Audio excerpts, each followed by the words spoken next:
वैराग्य महामेरू संत श्री गोरोबा काका, आम्हा महाराष्ट्रीयन माणसांचा प्राण स्वाभिमान माऊली ज्ञानोबाराय, जगद्गुरु तुकोबाराय आणि विज्ञानाच्या माध्यमातून मला श्रवण करणारे आपण माझे जीवलग श्रोते, आज संत श्री मुक्ताईजींची पुण्यतिथी. संत मुक्ताई, माई मुक्ताई, आदिशक्ती मुक्ताई, तिन्ही भावंडांना प्रिय असणाऱ्या सर्व संतांच्या लाडक्या मुक्ताबाई, अखंड जयाला देवाचा शेजार, कार्याहंकार नाही गेला असा थेट सवाल करून नामदेवरायांची कान उघाडणी करणाऱ्या स्पष्टोक्त्या मुक्ताबाई, किंवा 1400 वर्षाची तपश्चर्या असणाऱ्या योगी चांगदेवांना, ज्यांच्याबद्दल जगत्त्रय जननी मुक्ताबाई माते, कृपा करी वरदहस्ते मजवरी असे उद्गार काढावे लागले, त्या मुक्ताबाई. चांगदेवांसाठी लिहिलेलं 65 ओव्यांचं पत्र चांगदेवांना त्याचा अर्थ कळला नव्हता, तर मुक्ताईजींविषयी ज्ञानदेवांना किती सार्थ विश्वास होता की त्या ओव्याचा अर्थ त्यांना मुक्ताईजींकडून ऐकण्यास सांगितले गेले. एवढ्या ज्ञान समर्थ मुक्ताई, ज्ञानियाच्या राजासही काही सांगण्याच्या अधिकारी मुक्ताई. मला त्यांच्या चरित्रातला तो प्रसंग आठवतो. या चारही भावंडाच्या मायपित्यांनी देहांत प्रायश्चित्त घेतलं होतं. आमच्या लेकरांना पावन करून घ्यावं म्हणून त्यांनी इंद्रायणीच्या डोहात उड्या घेतल्या होत्या. पण इंद्रायणी काठच्या लोकांना अजून या लेकरांची दया आलेली नव्हती. माय बापाप्रमाणेच या बालकांना समाजाने वाळीत टाकले होते. माणूस म्हणून जगण्याचा साधा अधिकारही हिरावून घेतला गेला होता. आजी आजोबा गिरिजाबाई, सिद्धोपंत आळंदीत असतानाही त्यांना त्यांच्यासोबत राहता येत नव्हतं. जांभूळ बेटातल्या एका झोपडीनं या बाळांना आसरा दिला होता. विद्वत्ता माणुसकीला पारखी झाली होती. कर्मठांनी अमानुषपणाचा कळस केला होता. या चिमुकल्या जीवांचा छळ सुरू होता. एके दिवशीचा प्रसंग. सकाळचे नित्यकर्म संपून बराच वेळ उलटला होता. मध्यान्ह जवळ आली होती. उन्हाची तिरीप वाढू लागली होती. भावंडांसोबत अंगणात बसलेले ज्ञानदेव जागेवरून उठले, झोपडीत गेले, भिक्षेची झोळी घेतली, खांद्यावरती अडकवली व त्यांनी बाहेर पाऊल टाकले. कोवळे पाय फुपाट्यातून अनवानी रस्ता चालू लागले. झोपडीतून बाहेर पडताना आकाशातील सूर्याकडे पाहून नमस्कार करणाऱ्या हातांना रोज वेगवेगळ्या 5 घरासमोर याचना करावी लागत होती, भिक्षा मागावी लागत होती. ज्ञानदेवांची पावलं वेगानं पुढे पडत होती. आळंदी गावात प्रवेश करतानाच आपल्या मुलासाठी वधू पाहण्याकरता निघालेला एक कर्मठ ब्राह्मण समोर आला आणि नेमके ज्ञानदेवांना समोर पाहिल्यावर त्याच्या कपाळावर आठ्या निर्माण झाल्या. तरी गप्प न जाता तो ताडकन म्हणालाच, चांडाळा, तुलाच समोर यायचे होते का? तुझे तोंड पाहिले आणि अपशकुन झाला. ज्ञानदेव शांत, संयमित. तो पुढे बोलतच होता. ज्यांचे कधीच दर्शन घडू नये असे वाटते, नेमके तेच येतात पुढे. अरे जा ना निघून, आता जा निघून कायमचे. तोंड काळे करा एकदाचे. रोज हे अशुभ तोंड घेऊन गावात येता कशाला? तो विठ्ठलपंत मेला आणि यांना आमच्या नशिबी ठेवून गेला. ज्ञानदेव खाली मान घालून तसेच शांत उभा. शेवटी पाय आपटत तो निघून गेला. तेव्हा ज्ञानदेवांनी आपली मान वरती केली. क्षणभर वाटले जावे का परत निघून असेच, पण लहानग्या सोपाना मुक्ताईची आठवण होऊन ते तसेच पुढे चालू लागले. गावातल्या एका घरासमोर येऊन साद घातली गेली.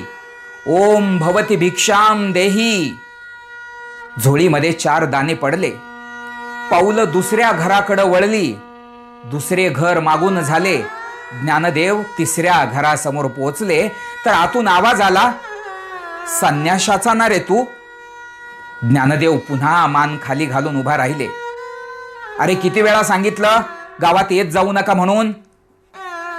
ज्ञानदेव हळू आवाजात म्हणाले, भिक्षा मागण्यासाठी यावं लागतं स्वामी. अरे तुम्हाला भिक्षा मागण्याचाच काय, पण जगण्याचा सुद्धा अधिकार नाही चांडाळानो. ज्ञानदेव पुन्हा शांतपणे म्हणाले, आपणाला भिक्षा द्यायची नसेल तर पुढे जातो महाराज, पण पैठणहून शुद्धीपत्र मिळालंय आम्हाला, आपण असे बोलू नका. धर्मभ्रष्ट मुला, मला शहाणपणा शिकवतोयस काय? पैठणचे ब्राह्मण भुलले असतील तुम्हाला, पण आम्ही आळंदीकर पंडितांनी तुम्हाला अजून शुद्ध ठरवलेलं नाही. या वाक्यावर ज्ञानदेवांनी आश्चर्याने समोर पाहिले, तर तोंड वर करून उर्मटपणे माझ्याकडे पाहतोस काय, थांब तुझे बघतोच, असे म्हणत ताड ताड पाय आदळत तो ग्रहस्थ ज्ञानदेवांच्या जवळ आला. त्याने ज्ञानदेवांच्या एक गालात मारली. खांद्यावरची झोळी हिसकावून घेऊन त्याने त्यात माती कालवली आणि हळव्या मनाच्या ज्ञानोबाला त्याने धक्के मारून वाड्याबाहेर काढले. आता मात्र ज्ञानदेवांचा धीर सुटला, कंठ दाटून आला, डोळे भरून गेले. त्यांची पाऊलं माघारी वळली. भोवताली गोळा झालेल्या बघ्यांच्या गर्दीतून बाहेर पडताना पाय फरफटत ज्ञानदेव चालू लागला.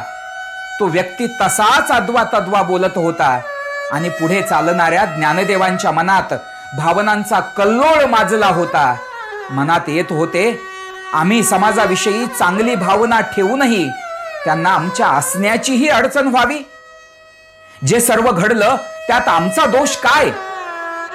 काही दोष असला तरी आमच्या आईबाबांच्या जाण्यानंही तो जाऊ नये, असला कसला दोष तो?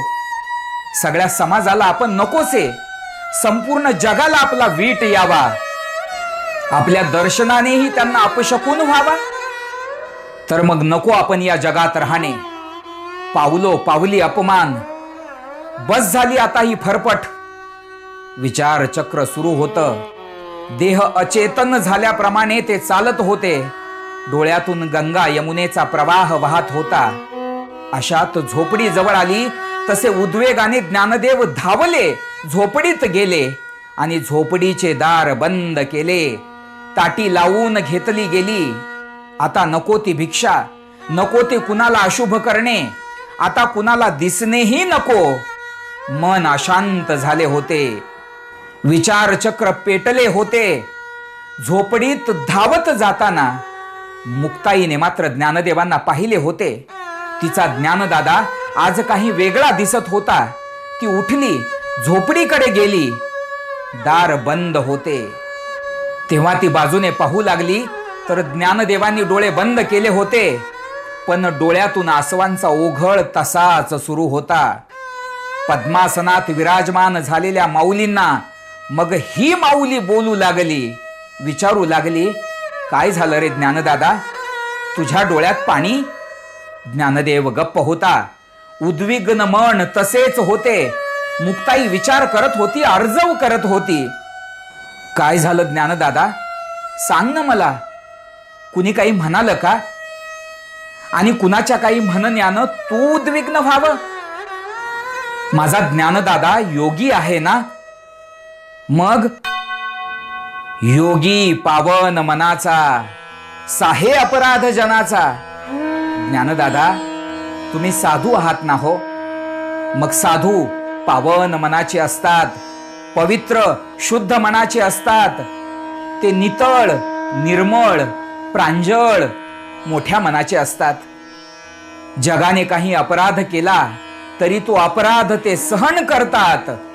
नव्हे तर अपराधही त्यांना मनाच्या पवित्रतेमुळे, पावनतेमुळे अपराध वाटत नाही. विश्वरागे झाले वन्ही, संती सुखे व्हावे पाणी. सगळे लोक, संपूर्ण जग, अखिल विश्व जरी रागानं लाल झालं, अग्नी झालं, तरी साधूला सुखानं पाणी होता आलं पाहिजे. साधूनं समाधानानं पाणी व्हावं. शब्द शस्त्रे झाले क्लेश, संती मानावा उपदेश.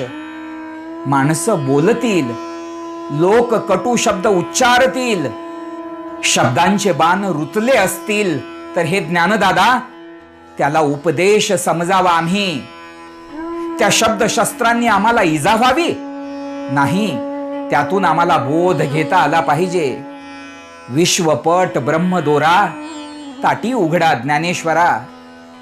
जगतरूपी पटात ओवलेला ब्रह्मरूपी दोरा हा. तेव्हा तुम्ही कुणावर रागवणार आहात? रागवू नका ज्ञानदादा. चला ताटी उघडा. सुख सागरी वास झाला, ऊंच नीच काय त्याला. सुखाच्या सागरी वास होणं म्हणजे साधुत्व. आणि एकदा का सुखाच्या समुद्री निवास घडला, त्याच्यात ऊंच नीच भाव कसा राहील? साधूसाठी सगळे सारखे नव्हेत का? उलट आपण मुक्त झालो तसे जगालाही मुक्त करून सोडावे, हा आपला धर्म.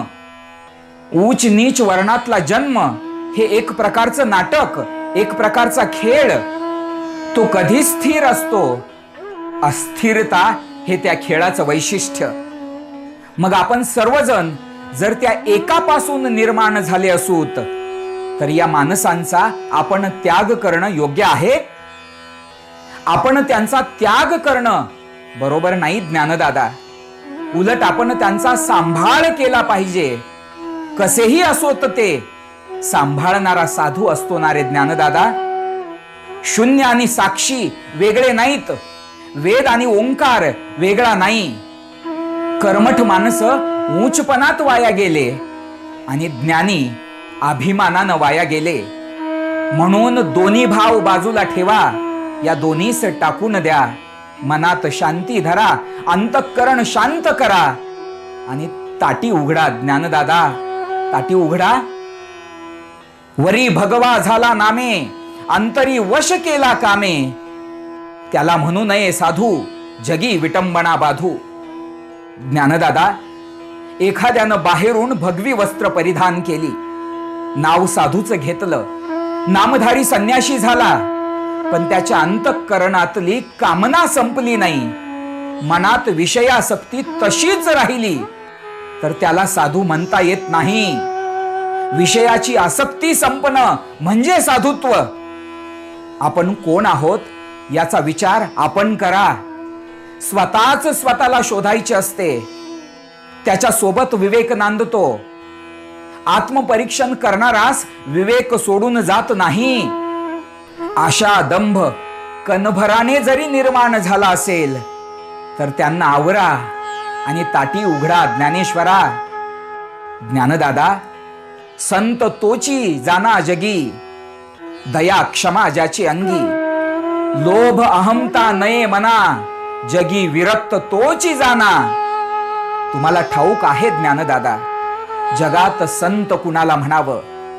दया क्षमा ज्याची अंगी असते तो असतो संत. लोभ आणि अहमता ज्याच्या मनातही येत नाही तो असतो विरक्त. दया क्षमा शांती असणं, तर लोभ अहंकार नसणं हे असतं साधूचं लक्षण. ज्याच्या मुखी सर्वांसाठी सदैव शुद्ध ज्ञान, तो संत. जो या लोकात आणि परलोकातही सुखी, तो असतो संत. म्हणून मिथ्या कल्पना मागे सारा, ताटी उघडा ज्ञानेश्वरा. मिथ्या खोट्या नसलेल्या कल्पना मागे सारा, त्या सोडून द्या ज्ञानदादा आणि ताटीचे दार उघडा. एक आपण साधू झालो असे वाटत असेल तर दुसरे कोण वाया गेले सांगा? मूळ ब्रह्माच्या ठिकाणी नाही का हा मायेने जगाचा पसारा केला? मी साधू आहे ही सुद्धा मायाच ना. जेव्हा ही मायाही उरणार नाही, तेव्हा हे विश्व ब्रह्म होईल. अशी उमज, असे ज्ञान आरंभापासून अंतापर्यंत मिळाल्यानंतर मग संतांनी सुखी व्हायचे असते. तेव्हा चिंता क्रोध मागे सारा ज्ञानदादा आणि ताटी उघडा हे ज्ञानेश्वरा. ब्रह्म जैसे तैशा परी, आम्हा वडील भूते सारी. प्रत्यक्ष परब्रह्मा सारखेच सर्व भूत मात्र आम्हाला. सगळेच पूजनीय, सगळेच वंदनीय. आपलाच हात आपल्याला लागला तर आपण त्याचा खेद करतो का? किंवा जीभ दातांनी चाविली, कोणे पत्तीशी तोडिली, जीभ दातांनी चावली म्हणून कुणी कधी बत्तीशी तोडली आहे का? जेवढे मन दुखावेल तेवढे माणसाला शहाणपण येत असते. लोखंडाचे चणे खावे तेव्हा ब्रह्मपदी नाचण्याचे भाग्य पदरी पडते. म्हणून मनाला मारून उन्मन करा, त्याच्या वृत्ती अगोदर निर्वृत्तिक करा आणि ताटी उघडा. ज्ञानदादा, ताटी उघडा. सुख सागर आपण व्हावे, जग बोधे निववावे. बोधा करू नये अंतर, साधू नाही आपपर. आपण स्वतः सुखाचा सागर व्हावं ज्ञानदादा, आणि लोकांना बोधाचे जल बोधामृत पाजून शांत करावं. त्यांची बोध तृष्णा निववावी, शांत करावी. ज्ञानदादा, ज्ञानदान करताना भेद करू नये, कारण साधूकडे आपपर भाव नसतो. ज्याच्याकडे हा आपला तो परका हा भाव नसतो, तोच तर साधूनारे ज्ञानदादा. कुणाच्याही जीवाला जीव द्यावा, कुणाचाही करू नये हेवा. ज्ञान देताना अंतःकरण खुलं असावं, उधळून द्यावं, मुक्त हस्ते द्यावं. तरुण जाण्याचा उपाय काय आहे याचा मनात विचार करा ज्ञानदादा, आणि ताटी उघडा हे ज्ञानेश्वरा.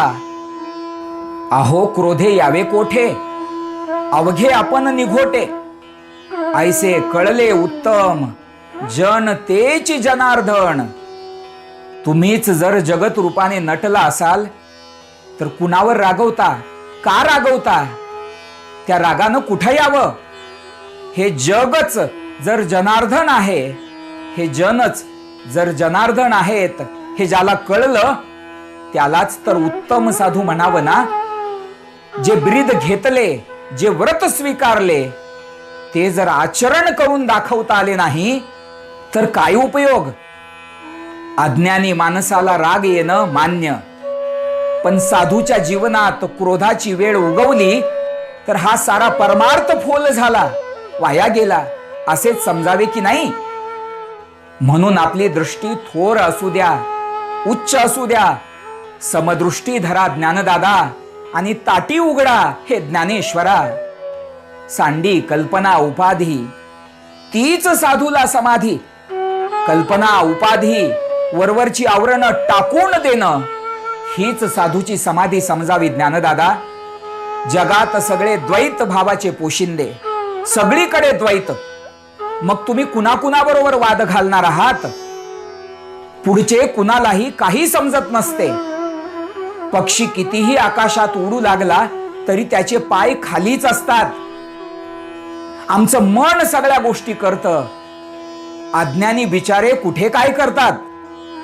अवघी ईश्वराची करणी, सगळं काही तो करतो. मग यात कुणाचा गुन्हा गृहीत धरायचा? तेव्हा पुन्हा शुद्ध मार्ग धरा. ताटी उघडा ज्ञानेश्वरा. तुमचा मार्ग शुद्ध आहे ज्ञानदादा. एवढ्या काही क्षणांसाठी अशुद्ध भाव मनात आला असेल तर पुन्हा शुद्ध मार्ग अनुसरा आणि ताटीचे दार उघडा ज्ञानदादा. गिरी गवारे कशासाठी रागे पुरविली पाठी? रागानेच पाठ सोडली नसेल, आसक्ती सुटली नसेल तर गिरी गवारात जाऊन बसण्याला काय अर्थ आहे? ऐसा नसावा संन्याशी, परमार्थाचा जो का द्वेषी. संन्याशी परमार्थाचा द्वेष करणारा नसावा ज्ञानदादा. घर बांधिले डोंगरी, विषया हिंडे दारोदारी. घर डोंगरात जाऊन बांधायचे आणि विषयाकरिता दारोदारी हिंडायचे. काही योग्य आहे? काय केला योग धर्म? नाही अंतरी निष्काम. अंतःकरणात मनात निष्कामता नसेल, निष्काम वृत्ती नसेल तर योग धर्म करून काय उपयोग आहे? म्हणून गंगा जल हृदय करा, ताटी उघडा ज्ञानेश्वरा. म्हणून हृदयाला गंगा जलासारखे करा ज्ञानदादा. मनाला गंगेच्या पाण्यासारखे निर्मळ करा. त्यातल्या किलमिशांना काढून टाका आणि ताटी उघडा ज्ञानराजा. ताटी उघडा. शुद्ध ज्याचा भाव झाला, दुरी नाही देव त्याला. ज्याचा भाव शुद्ध झाला त्याला देव दूर नाही ज्ञानदादा. साधन केली तर होतात, ती बाजारात विकत मिळत नाहीत. आपण लोकांच्या मनाप्रमाणे वागावे आणि त्यांना आपल्यामध्ये सामावून घ्यावे, ही आपल्या आई बाबांची शिकवण आहे. हे तुम्हाला ठाऊक आहे ना ज्ञानदादा? हे तुम्हाला कुणी शिकवावे? तुम्ही स्वतःच सार शोधून घ्या हे ज्ञानेश्वरा. मी तुमची गुरु म्हणून तुम्हाला उपदेश करत नाही ज्ञानदादा. मी कनिष्ठ भगिनी आहे ना तुमची, लहान बहीण आहे. तेव्हा माझं हे सांगणं लढिवाळपणाचं आहे. जीव ब्रह्मरूप आहे, हा उपदेश काय तुम्हाला मी करावा? तुम्ही जाणता हे सगळं. तो ब्रह्मरूप आहेच. हा बोध घेऊन तुम्ही तरुण जा व जगासही तारा. तारण्यासाठी जन्म आहे तुमचा, म्हणून ताटी उघडा ज्ञानदादा, ताटी उघडा, ताटी उघडा. आता मुक्ताईच्या डोळ्यातूनही आसवांचा ओघळ सुरू झाला होता. ती म्हणत होती, केवळ तुझ्या लहानग्या बहिणीसाठी दार उघडू नकोस ज्ञानदादा. जगातल्या दीन दुबळ्यांसाठी दार उघड. इथल्या अज्ञानी जीवांसाठी दार उघड ज्ञानदादा. विश्व कल्याणासाठी दार उघड. इंद्रायणीच्या प्रवाहासारखे मुक्ताईजींच्या मुखावाटे ज्ञानामृत वाहत होते. प्रत्यक्ष ज्ञान ईश्वरासाठी. शब्द निर्भीड होते, कारण त्या शब्दांना निस्वार्थाचं कोंदण होतं. करुणेची झालर होती. अंतःकरणातील जिव्हाळ्याचा कळवळ्याचा स्पर्श होता. शब्द ब्रह्म बाहेर पडत होतं. झोपडी ऐकत होती आणि त्या झोपडी बरोबर तिला लावलेली ती गवताची झाप, ते दार, ती ताटी ऐकत होती. सिद्ध बेट ऐकत असेल, त्या झोपडीच्या परिसरातील जड चेतन सर्व ऐकत असतील. योगियांचा शिरोमणी असणाऱ्या एका ज्ञान योग्याची लढिवाळ लाडकी एकुलती एक बहीण बोलत होती. ताटीचा एक एक अभंग ज्ञानदेवांचं मन त्या दाराकडं एका एका पाऊलानं जवळ करण्यासाठी कारणीभूत झाला. ज्ञानदेवांच्या मनात राग तो काय असणार, पण तो क्षणिक असलेला रुसवाही संपला. औदासिन्य संपलं होतं. नवचेतना नव प्रेरणा अवतीर्ण झाली होती. नवचैतन्य उदित झालं होतं. मुक्ताईजींच्या शब्दांनी ज्ञानदेवाच्या हृदयाचा ठाव घेतला होता. नयनी नीर दाटलेले पापण्यांनी आवरले होते. प्रफुल्लित मनानं ज्ञानोबाराय उठले. त्यांनी झोपडीचं दार उघडलं. दारात काकुलतीला येऊन विनवणी करणारी त्यांची मुक्ताई बसली होती. क्षणभर ज्ञानोबांना आपल्या आईची आठवण झाली असेल. एका आवेगात त्यांनी मुक्ताईच्या खांद्याला धरून तिला उठवलं. माय मुक्ताईच्या गालावरून ओघळणारे अश्रुबिंदू ज्ञानोबांनी आपल्या पाणावलेल्या डोळ्यांनी पाहता पाहता पुसले आणि त्याच आवेगात त्यांनी आपल्या मुक्ताईला मिठी मारली, आलिंगन दिले. क्षणिक आसवांना चिरंतन हसू भेटले. करुणा, प्रेम आणि ज्ञान यांचा त्रिवेणी संगम झाला. बंधूंनो, सज्जनांनो, माऊली ज्ञानोबारायांना समोर ठेवून खर तर आम्हा परमार्थ पथिकांना केलेला हा उपदेश आहे. माऊली ज्ञानदेवांनी ताटी लावून घेणंही आम्हाला अंतर्मुख होण्याचा, आत्मचिंतन करण्याचा, आपल्याच मनाशी संवाद साधण्याचा संकेत असेल कदाचित. कुणाच्या योग्य अयोग्य शब्दांमुळं आमच्या सात्विक कार्यात, सात्विक जगण्यात फरक पडता कामा नये. हा बोध, ही प्रेरणा असावी कदाचित. काय घ्यायचं हे आम्ही ठरवायचं. उस्मानाबाद किंवा धाराशिव शहरातील संत श्री मुक्ताईजींच्या मंदिरात मुक्ताईजींच्या समाधी सोहळ्यानिमित्त 7 दिवस आणि श्रावण महिन्यात 7 दिवस असे प्रतिवर्षी 14 दिवस मागील 7 वर्षांपासून बोलण्याचा योग येतो. एवढ्या कालावधीत ताटीच्या पहिल्या अभंगातील केवळ 2 चरणांवरती चिंतन करता आले. एवढा ज्ञानामृताचा हा साठा. पण यावर्षी कोरोनाच्या पार्श्वभूमीवर हा आनंद अनुभवता आला नाही. म्हणून दुधाची तहान ताकावर भागविण्याचा हा इवलासा प्रयत्न. रामकृष्ण हरी.